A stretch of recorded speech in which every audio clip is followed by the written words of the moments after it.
حدیث میں ہم جو باب پڑھ رہے ہیں اس باب اس کا چیپٹر کا نام پہلے یعنی آپ بتائیں، اس کے بعد میں آگے بڑھوں گا تاکہ ہم جو پڑھ رہے ہیں اس کو یاد بھی رکھتے ہیں کہ نہیں، وہ ہم جاننا چاہ رہے ہیں کون سا چیپٹر پڑھ رہے ہیں حدیث میں اور کون سی کتاب پڑھ رہے ہیں، بتائیے کوئی بھی۔ نکاح شغار۔ ہاں، یعنی مطلب نکاح کا چیپٹر پڑھ رہے ہیں، نکاح کے مسائل پڑھ رہے ہیں، اور نکاح کے مسائل میں کیا کیا ٹاپکس ہیں وہ آپ بتا سکتے ہیں۔ اس کا جواب یہ تھا کہ نکاح شغار پڑھے، اس سے پہلے اور کیا کیا پڑھے تھے نکاح کے مسائل میں؟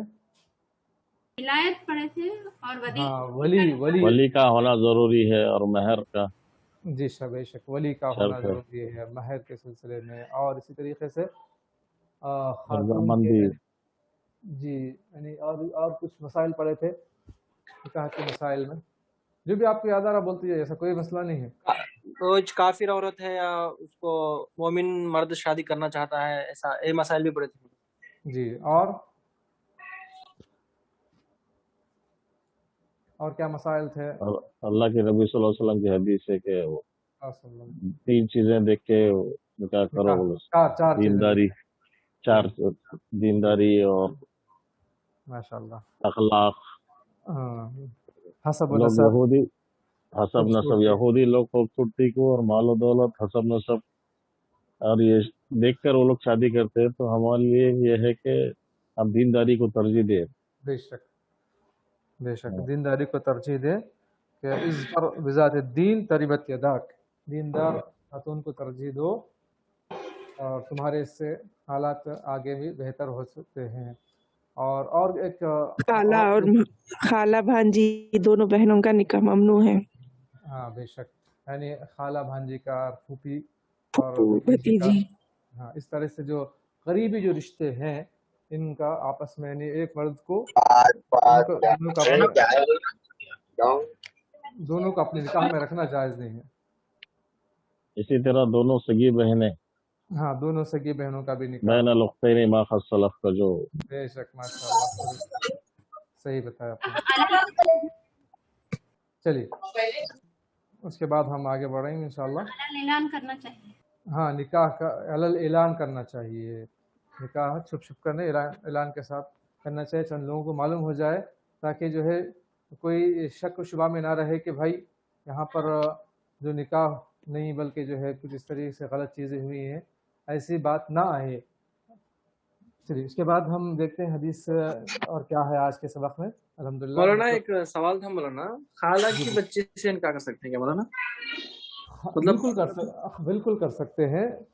ہم جو حدیث میں پڑھے تھے وہ یہ تھا کہ خالہ سے یعنی مطلب وہ لڑکی سے اپنی یعنی ایک عورت ہے اس سے ہم نکاح کریں، اس کی خالہ سے نہیں کر سکتے، سمجھ رہے ہیں؟ یعنی ایک جیسے آپ کی بیوی ہے، آپ کی بیوی تو آپ کی بیوی ہے، لیکن آپ کی بیوی کے جو خالہ ہے یا آپ کی بیوی کے جو پھوپھی ہے ان سے نہیں کر سکتے، یعنی دونوں کو ایک نکاح میں نہیں رکھ سکتے، یہ ہم پڑھے تھے حدیث میں۔ لیکن اگر کوئی اپنی خالہ کی بچی سے کرنا چاہ رہا، پھوپھی کی بیٹی سے کرنا چاہ رہا، چاچی کی بیٹی سے کرنا چاہ رہا تو بالکل کر سکتا ہے، جائز ہے۔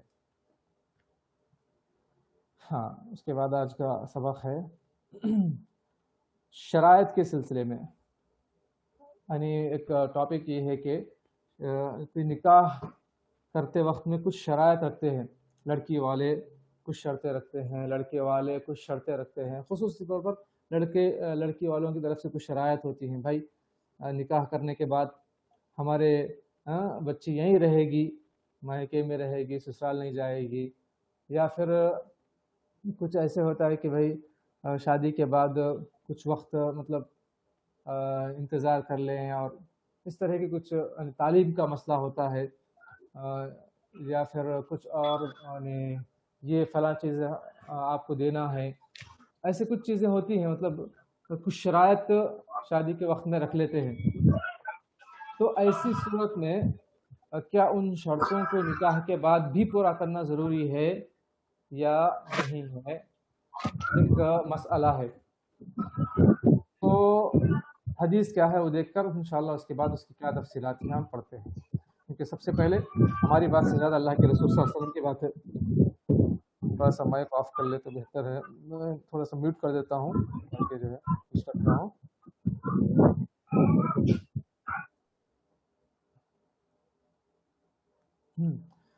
تو ان حدیث پڑھتے ہیں عن عقبۃ بن عامر. اچھا میں چاہتا ہوں کہ آپ میں سے کوئی حدیث اگر پڑھ سکتے ہیں تو پڑھیے یہ دیکھ کر. اس کو میں زوم کر دیا تاکہ آپ کو بھی پڑھنا آئے چونکہ ماشاء اللہ آپ ہائر لیول میں پڑھ رہے ہیں.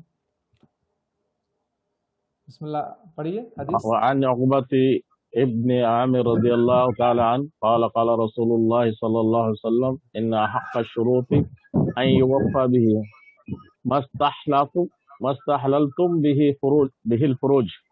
متفق علیہ. ماشاء متفق اللہ عليه. یہ بات ہوئی ماشاء اللہ. بہت اچھے بہت اچھے. بارک اللہ فیک. الله عقبة عن يخليك. عقبة بن عامر رضي الله عنه قال قال رسول الله صلى الله عليه وسلم إن أحق الشروط أن يوفى به ما استحللتم به الفروج. متفق عليه. عقبہ بن عامر یہ صحابی رسول ہیں. ان سے روایت ہے یعنی وہ رسول اللہ صلی اللہ علیہ وسلم سے انہوں نے سنا فرماتے ہوئے آپ صلی اللہ علیہ وسلم کو کہ آپ اللہ کے رسول صلی اللہ علیہ وسلم نے فرمایا. وہ شرط یہ بلال تھوڑا سا آپ کی آواز بہت ڈسٹرب کر رہی ہے. ہاں کہ رسول اللہ صلی اللہ علیہ وسلم نے فرمایا وہ شرط پورا کیے جانے کا زیادہ حق رکھتی ہے جس کے ذریعے تم نے عورتوں کی شرمگاہوں کو اپنے لیے حلال کیا ہے. یہ حدیث ہے اللہ کے نبی صلی اللہ علیہ وسلم کی بخاری و مسلم کی. اب اس حدیث کا مطلب پہلے سمجھتے ہیں. حاصل کلام کیا ہے؟ اس حدیث کا مفہوم یہ ہے کہ جو شرائط سب سے زیادہ پوری کرنے کے مستحق ہیں وہ شروط نکاح ہیں. یعنی جن شرطوں کو پورا کرنا ضروری ہے تو وہ کون سی شرطیں ہیں؟ نکاح کی شرطیں. یہ شرط کب ہوتی ہے؟ وہ عمل ہونے سے پہلے شرط رکھا جاتا ہے. نکاح ہونے سے پہلے شرطیں ہوتی ہیں. تو جو زیادہ پوری کرنے کے مستحق شروط ہیں وہ نکاح کی ہے کیونکہ اس کا معاملہ بڑا ہی محتاط اور نازک ہوتا ہے. ایک کتاب ہے سبل السلام، یہ بلوغ المرام کی شرح میں حدیث کی کتاب میں یہ موجود ہے. یعنی یہ کتاب ہے. اس کتاب میں اس کی شرح یہ ہے کہ یہ حدیث اس بات کی دلیل ہے کہ نکاح میں شرط طے کرنا جائز ہے اور انہیں پورا کرنا ضروری ہے. کون؟ سبل السلام کے جو مؤلف نے ذکر کیا کہ اس حدیث سے معلوم ہوتا ہے کہ نکاح میں جو شرط طے کر سکتے ہیں نکاح کے وقت میں اور اس کے بعد پورا کرنا اس کا ضروری ہے. نکاح کی شرطوں سے کیا مراد ہے؟ اس میں اختلاف ہے. یعنی اس سے کیا مراد ہے تو اس کی مراد سے اختلاف ہے. علماء کے درمیان 2-3 اقوال ہے. اچھا کیا پہلا قول دیکھتے ہیں. ایک قول یہ ہے کہ اس سے مراد ادائیگی مہر ہے. یعنی یہاں پر شرطوں سے کیا مراد ہے بھائی کہ شرط یعنی اتنا مہر ہونا لڑکی کی طرف سے جو مطالبہ ہوتا ہے تو اس کا پورا کرنا ضروری ہے. کوئی کہے کہ نہیں 1 لاکھ مجھے مہر چاہیے، کوئی لڑکی مطالبہ کر سکتی ہے. کوئی کہے نہیں مجھے جو ہے ایک کار چاہیے، لڑکی مطالبہ کر سکتی مجھے گھر چاہیے، مہر میں گھر دو مجھے، یا مجھے مہر میں 5 تولے 10 تولے 15 تولے 20 تولے سونا دو. یعنی عورت کر سکتی، کم سے کم بھی لے سکتی، زیادہ بھی لے سکتی ہے. تو اس سے مراد ادائیگی مہر ہے. اب یہاں پر ایک چھوٹی سی بات رکھ دوں تاکہ جو ہے یہ شبہ پیدا نہ ہو جائے، بات واضح ہو. کچھ عورتیں ایسی ہوتی ہیں کہ نہیں مجھے مکان چاہیے تبھی میں شادی کروں گی، یا پھر کچھ عورتیں کہتی ہیں مجھے اتنا سونا چاہیے مہر میں تبھی شادی کروں گی. تو اس کی وجہ سے شادی میں رکاوٹ ڈال لینا، اچھے رشتوں کو ٹھکرا لینا یہ درست نہیں ہے. اگر اچھا رشتہ آ جائے، مہر کم بھی مل رہا ہے تو اس کو ایکسیپٹ کر لیں. ہو سکے تو اللہ نے چاہا تو نکاح کے بعد خیر و برکت دے گا اور اس سے بھی بڑی چیز اللہ تعالیٰ عطا فرمائے گا. تو یہاں پر اس بات کو بھی ذہن میں رکھیں. خیر یہاں پر مسئلہ چل رہا تھا کہ نکاح کی شرطوں سے کیا مراد ہے. تو ایک قول یہ تھا کہ مہر کی ادائیگی ہے کیونکہ مہر وطی سے مشروط ہے. یعنی ایک شخص کے لیے جو نکاح کرتا ہے تو وہ جو ایک دوسرے کے لیے حلال ہوتے ہیں تو مہر دے کر حلال ہوتا ہے، یعنی حلال کرتا ہے اپنی بیوی کو. تو یہ ایک مطلب ہے. دوسرا ایک قول یہ ہے کہ زوجیت کے تقاضے میں عورت جس چیز کی مستحق ہے یہ مراد ہے. یعنی بیوی جب بنتی ہے تو اس کی کیا کیا ضرورتیں ہیں، تو ان ضرورتوں کے متعلق شرط رکھنا جائز ہے، یہ مراد ہے شرطوں سے۔ اور یہ بھی کہا گیا کہ شرطوں سے کیا مراد ہے کہ وہ شرط ہے جو نکاح کے لیے آمادہ کرنے کے لیے مرد نے عورت سے طے کی ہو۔ تو کسی عورت کو اپنے نکاح میں لینے کے لیے وہ آمادہ کرتا ہے، ٹھیک ہے میں تم کو یہ دوں گا، فلاں چیز دوں گا، فلاں چیز دوں گا، وہ شرط رکھتے ہیں عورتوں کی طرف سے یا عورت لڑکی والوں کی طرف۔ اس کے بعد وہ لوگ راضی ہوتے ہیں لڑکی والے، تو یہ مراد ہے۔ اور یہ شریعت میں ممنوع نہ ہو۔ شرطوں سے بھی کون سی شرطیں؟ ایسی شرطیں جو شریعت میں منع نہ کی گئی ہو، ایسی چیزیں جو شریعت میں منع نہ کی گئی ہوں، ایسی چیزوں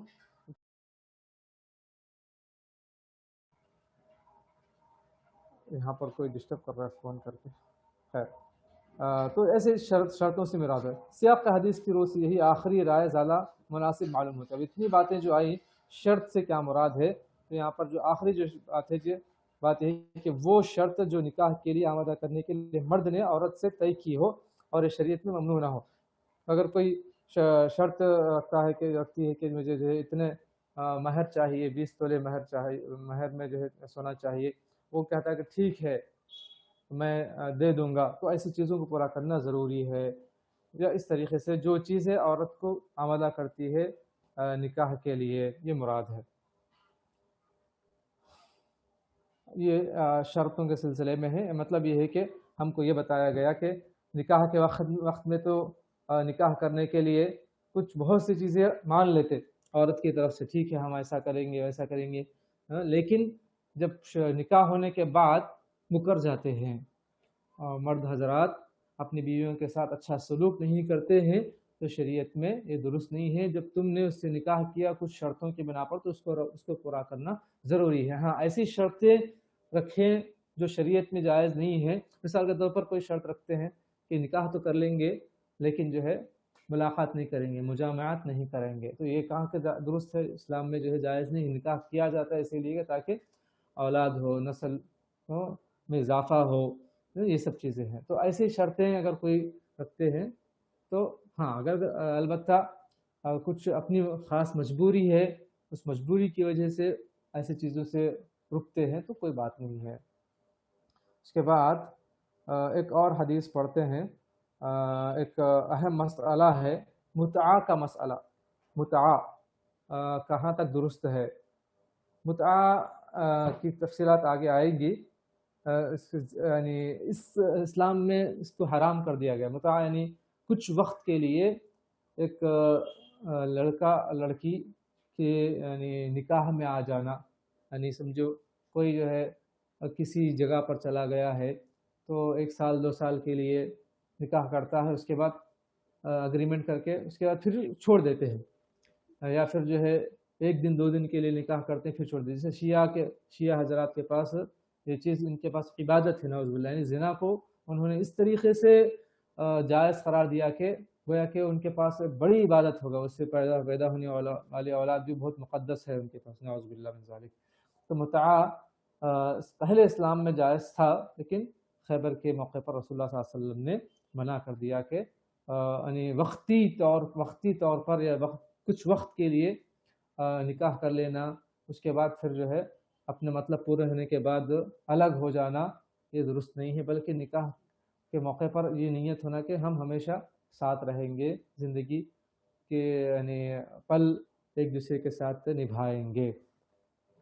تو یہاں حدیث پڑھتے ہیں پہلے، اس کے بعد پھر کیا مسائل اس کے اندر دیکھیں گے۔ عین نسل، اچھا جیسے اگر کوئی بہتر ہے، جب سے جناب منور صاحب پڑھے ماشاءاللہ حدیث کو اچھا لگا، کوئی اور دوسرے پڑھے تو اور بھی زیادہ مناسب ہوگا، پڑھیے۔ السلام علیکم مولانا۔ وعلیکم السلام۔ ہاں بھائی، میں عمران بات کر رہا ہوں۔ وَأَن سَلَمَةَ بْنِ أَكْوَعَ رضی اللہ تعالی عنہ قال رخص رسول اللہ صلی اللہ علیہ وسلم عام اوتاس فی متعتی ثلاثة ایام ثم نہی عنہا۔ رواہ مسلم۔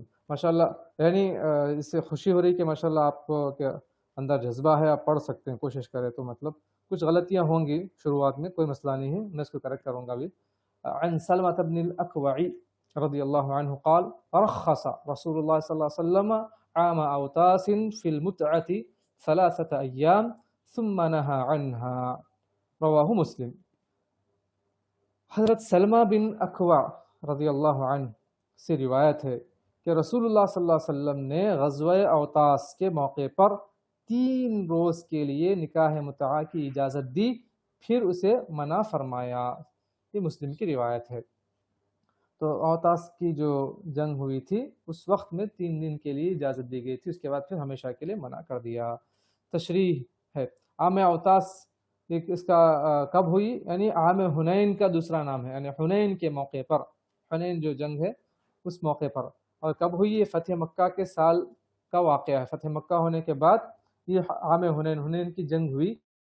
تو اس وقت میں رسول اللہ صلی اللہ علیہ وسلم 3 دن کے لیے اجازت دی تھی، جو 8 ہجری میں جو فتح مکہ ہوا تھا۔ تو اوتاس یعنی حنین کے قریب ایک وادی کا نام ہے، حنین جو علاقہ ہے وہاں اس کے قریب میں ایک وادی ہے، اس کا نام ہے۔ جب مسلمانوں پر وادی حنین میں قبائل حوازن و ثقیف ٹوٹ پڑے تھے، جب فتح مکہ ہوا قریش والے سرنڈر ہو گئے، لیکن کچھ لوگ جمع ہو گئے، حوازن والے اور قبیلے ثقیف والے، تو مسلمانوں سے لڑنے کے لیے۔ تو اس وقت انہوں نے مال، مویشی اور آل اولاد سب کچھ اس مقام پر اکٹھا کر لیا تھا، یعنی اپنی ہر چیز کو یہاں پر جمع کر لیا لڑنے کے لیے۔ جب شکست اور ہزیمت سے پالا پڑا، یعنی ناکام ہو کر بھاگنے لگے، تو سب کچھ یہیں چھوڑ کر فرار ہو گئے۔ تو مسلمانوں نے سب کچھ اپنے قبضے میں لے لیا اور اسے مال غنیمت بنا لیا۔ اسی وجہ سے اس سال کا نام عام حنین یا عام اوتاس پڑ گیا۔ رخص رسول اللہ صلی اللہ علیہ وسلم فی المتعہ، یہ عام حنین، عام اوتاس کی تفسیر یہاں پر ہوئی، عام اوتاس کا مطلب کیا ہے۔ اس کے بعد فی المتعہ، متعہ کے بارے میں ڈیٹیلز بتا رہے ہیں کہ متعہ کہتے ہیں کہ کسی عورت سے ایک مقررہ وقت تک کے لیے نکاح کرنا۔ جب مقررہ وقت پورا ہو جاتا ہے تو ان کے درمیان خود بخود جدائی ہو جاتی ہے، جیسے کہ کوئی یعنی 5 سال کے لیے اگریمنٹ کر کے نکاح کر لیتے، کوئی 2 سال کے لیے، کوئی 1 سال کے لیے، تو اس طرح کرنا متعہ کہلاتا ہے، جائز نہیں ہے۔ اچھا، یہ معلوم رہے کہ متعہ 2 مرتبہ حرام ہوا اور 2 ہی مرتبہ مباح اور جائز ہوا۔ اچھا، چنانچہ یہ غزوہ خیبر سے پہلے حلال تھا، غزوہ خیبر سے پہلے حلال تھا، پھر اسے غزوہ خیبر کے موقع پر حرام کر دیا گیا، یعنی غزوہ خیبر کے موقع پر حلال تھا، اس کے بعد حرام کر دیا گیا، جیسا کہ آگے آنے والے حدیث سے معلوم ہوگا۔ پھر اسے فتح مکہ کے موقع پر حلال کیا گیا، پھر عام اوتاس کے موقع پر اس کو حرام کر دیا گیا۔ اس کے بعد یہ ہمیشہ کے لیے مطلب حرام ہو گیا، جیسا کہ امام نووی رحمہ اللہ تعالیٰ نے فرمایا کہ لیکن علامہ ابن قیم رحمہ اللہ تعالیٰ کی یہ رائے ہے کہ متعہ غزوہ خیبر کے موقع پر حرام نہیں کیا گیا، بلکہ اس کی تحریم فتح مکہ کے سال ہی ہوئی، اور یہی رائے زیادہ درست ہے۔ اور اہل علم کے ایک گروہ کا خیال ہے کہ متعہ خیبر کے موقع پر حرام ہوا، اور انہوں نے صحیح علم مروی علی رضی اللہ عنہ کی روایت سے استدلال کیا جو آگے آ رہی ہے۔ انہوں نے کہا کہ متعہ حرام قرار دیا گیا، پھر حلال کیا گیا، پھر حرام کیا گیا، یعنی 2 دفعہ منسوخ ہوا، مگر امام شافعی رحمہ اللہ فرماتے ہیں کہ میں نے متعہ کے علاوہ اور کوئی چیز ایسی نہیں لکھی جسے حرام کیا گیا ہو پھر حلال کیا گیا پھر اسے حرام قرار دیا گیا ہو، مگر دوسرے لوگوں نے اس رائے سے مخالفت کی۔ ان کا خیال ہے کہ صرف فتح مکہ کے سال ہی حرام کیا گیا اور اس سے پہلے جائز اور مباح تھا۔ ان کا خیال ہے کہ علی رضی اللہ عنہ نے متعہ کی حرمت اور گھریلو پالتو گدھے کی حرمت کو جمع کر دیا ہے۔ تو یہاں تک ہم سمجھتے ہیں، مختلف باتیں آ گئی علماء کے اقوال آگے، بس اس میں اتنی زیادہ ڈیٹیلز میں اگر جائیں گے تو آپ تھوڑا سا ابھی پریشان ہو جائیں گے، شروعات میں ہیں ابھی آپ لوگ حدیث پڑھنے میں۔ تو اتنا یاد رکھیں کہ 2 طرح کے اقوال ہیں۔ ایک قول میں یہ ہے کہ امام ابن قیم رحمہ اللہ تعالیٰ کے نزدیک کہ فتح مکہ سے پہلے حلال تھا، اس کے بعد فتح مکہ کے بعد حرام ہو گیا، یا فتح مکہ کے وقت میں حرام ہو گیا، ایک قول ہے۔ دوسرا قول کیا ہے کہ اس سے پہلے جو خیبر کی جو جنگ ہوئی تھی، شاید بنو نذیر کو جب جلا وطن کیا گیا تھا، ان کو نکالا گیا تھا، اس کے بعد پھر اس جو جنگ ہوئی تو اس موقع پر اس سے پہلے حلال تھا، اس کے بعد حرام کر دیا گیا۔ پھر اس کے بعد سیکنڈ ٹائم فتح مکہ کے موقع پر جو 3 دن کے لیے جو عام حنین میں حلال کیا گیا، اس کے بعد پھر ہمیشہ کے لیے حرام کر دیا گیا. تو دو طرح کے قول ہے. یہ بات اتنا ہی یاد رکھیں آپ، کافی ہے انشاءاللہ. اچھا، اس کے بعد کچھ تفصیلات آگے حدیث کی روشنی میں ہے اور دیکھ لیتے ہیں کہ علی رضی اللہ عنہ نے متاع کی حرمت اور گھریلو پالتو گدھے کی حرمت کو جمع کر دیا حدیث میں، آنے والی حدیث میں، کیونکہ ابن عباس رضی اللہ عنہ دونوں کو مباح و حلال سمجھتے تھے، اور علی رضی اللہ عنہ نبی صلی اللہ علیہ وسلم سے ان دونوں کی تحریم ابن عباس کی تردید میں بیان کی ہے. ابن عباس رضی اللہ عنہما کیا ہے، دونوں کو حلال سمجھتے تھے، متاع بھی حلال ہے اور گدھے پالتو گدھے کو کھانا بھی حلال ہے. تو علی رضی اللہ عنہ کی حدیث سے معلوم ہوا کہ نہیں، دونوں بھی حرام ہے. اور پالتو گدھے کی تحریم یوم خیبر میں ہوئی تھی، خیبر کے موقع پر ہوئی تھی، اور اس کی تحریم کے لیے خیبر کے دن کو بطور ظرف کیا گیا، یعنی اس کو جو ہے ہمیں اس دن جو حرام کر دیا گیا تو ہمیشہ کے لیے وہ چیز محفوظ ہو گیا. اور تحریم متاع کو مطلق کیا گیا، کسی وقت و زمانے سے مقید نہیں ہے، یعنی جیسا کہ مسند احمد میں صحیح سند سے منقول ایک روایت میں حرم متاعۃ النساء وحرم لحوم الحمر الاہلیہ یوم خیبر کے الفاظ بھی. عورتوں سے متاع اور گھریلو گدھے کا گوشت حرام کر دیا، جیسا کہ امام سفیان بن عیینہ سے مفصل روایت مروی ہے کہ جس سے بعض راویوں نے سمجھا کہ ان دونوں کو خیبر کے روز ہی حرام کیا گیا، تو انہوں نے دونوں کو خیبر کے روز سے مقید کر دیا. پھر بعض راویوں نے دونوں میں سے ایک کی تحریم پر اختصار کیا اور ایک گدھے کی تحریم اور اسی سے اس کو مقید کر دیا. بہرحال تمام تفصیلات کی ضرورت نہیں ہے، اس کے لیے اس کو چھوڑ دیں. بس اتنا یاد رکھیں کہ جو ہے تھا حرام حلال تھا، اس کے بعد پھر حرام ہو گیا، اب جائز نہیں ہے، اور حدیث کی روشنی میں ہم اس کو یاد رکھ لیں بس. اس کے بعد ایک اور حدیث ہے علی رضی اللہ عنہ کی، جو بھی اس کا تذکرہ آیا تھا کہ علی رضی اللہ عنہ نے کہا کہ نہا رسول اللہ صلی اللہ علیہ وسلم عن المتعۃ عام خیبر، متفق علیہ، کہ رسول اللہ صلی اللہ علیہ وسلم نے خیبر کے سال متع سے منع فرمایا. بخاری کی روایت ہے، مسلم کی بھی حدیث ہے، جیسے کہ بات گزری اس کی دلیل ہے یہاں پر سمجھیے.